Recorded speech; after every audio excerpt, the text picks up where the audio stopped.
Subscribe to our YouTube channel and press the bell icon for the latest updates.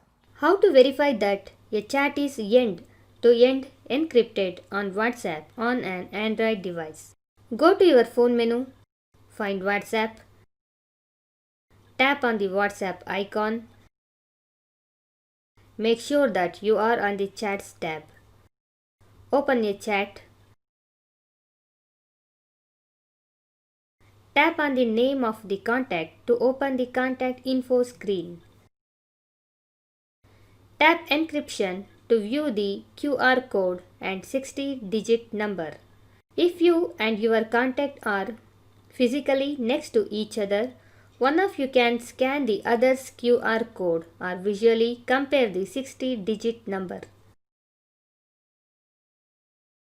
If you scan the QR code and the code is indeed the same, a green check mark will appear. Since they match, you can be sure no one is intercepting your message or call.